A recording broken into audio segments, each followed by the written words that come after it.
James Madison was born in 1751 on the rolling lands of Virginia. He was frail and often sickly, but his mind was restless. Books became his constant companions. He mastered languages, history, and philosophy at a young age.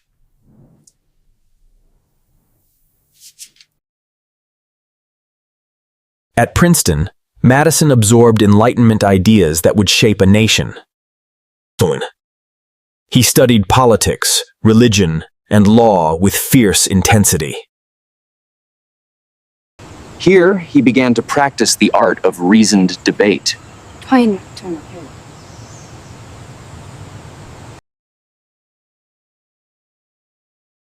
Ill health never stopped his pursuit of knowledge. He carried his education back to Virginia.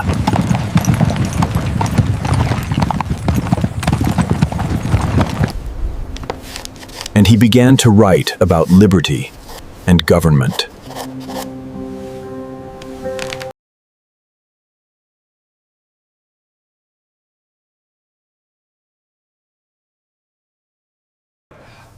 Though shy and soft-spoken, his arguments carried weight. He was not a soldier, but a thinker for the cause of independence. His pen became his weapon.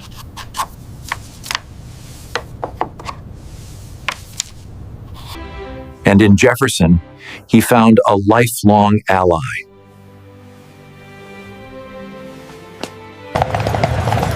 In 1787, Madison traveled to Philadelphia, carrying a bold vision. He arrived with a plan for a stronger federal government.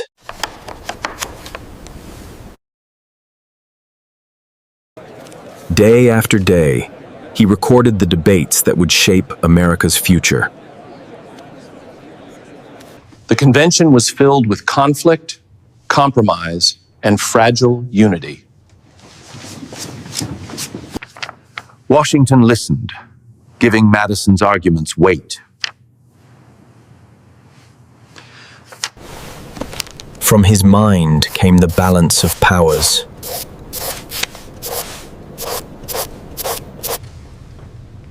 It was Madison's vision that kept the convention moving forward.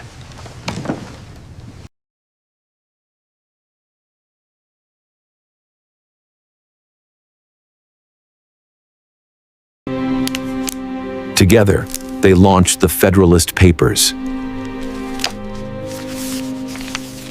These essays argued for the Constitution's ratification.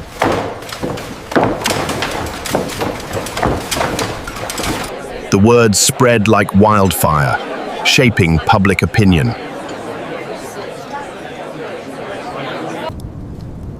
For Madison, the pen was mightier than the sword.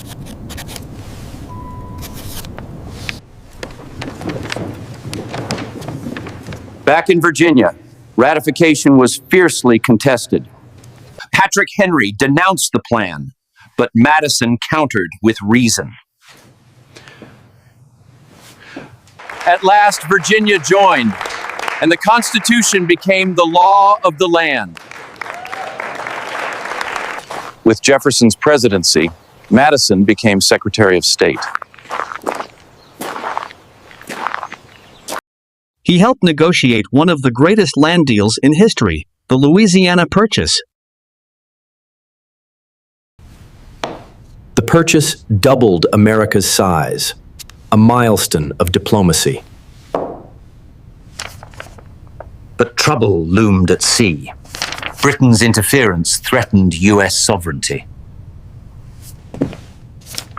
In 1808, Jefferson stepped aside, and Madison was elected the fourth president.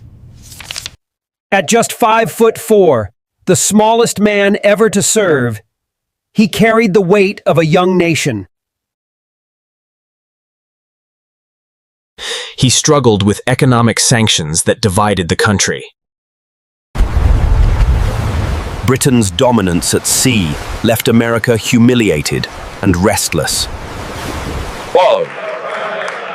At last, he asked Congress for a declaration of war. In 1812, America declared war on Britain. The War of 1812 had begun. Madison, though no soldier, was thrust into the role of commander-in-chief. The nation's military was small, unprepared, and deeply divided.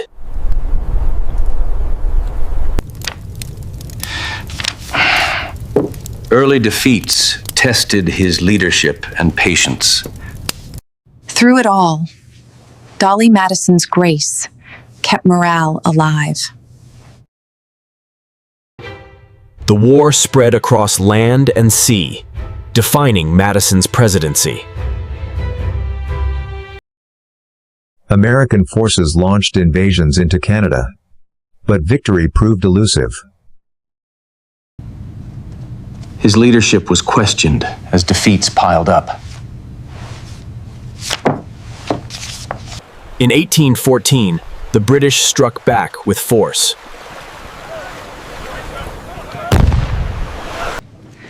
Dolley Madison remained a pillar of calm, uniting Washington's divided society.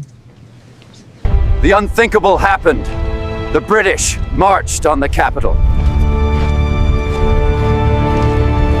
As the enemy closed in, Dolley faced a historic decision. Ma'am, we must move now. She ordered the rescue of Gilbert Stuart's portrait of George Washington. The painting survived, thanks to her courage. That night, the White House burned.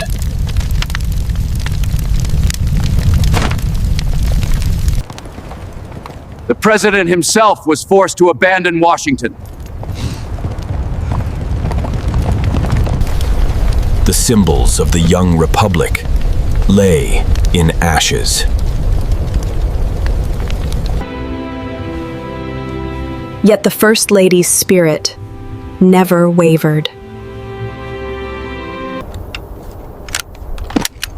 The burning of Washington steeled American resolve.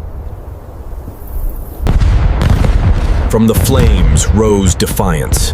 The defense of Baltimore inspired a nation. And from it came the words of a song that would become America's anthem. In 1814, American and British diplomats met in Ghent to negotiate peace.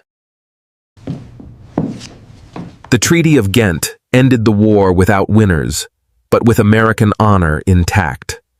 For Madison, relief swept across a battered nation.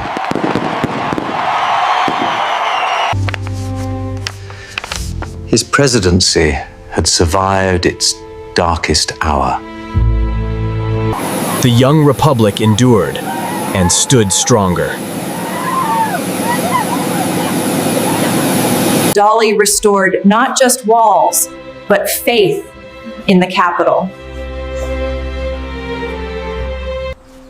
After two turbulent terms, Madison stepped away from power in 1817.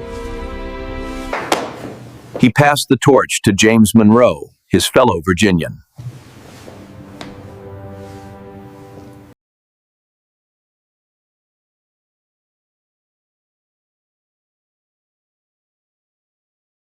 There, he became the wise elder statesman, reflecting on the Constitution he helped forge.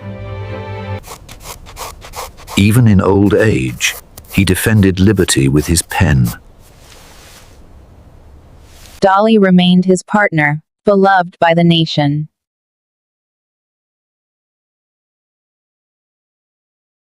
On June 28, 1836, James Madison passed away, the last of the founding fathers to serve as president. He was laid to rest on his Virginia estate, honored as a guardian of the Republic.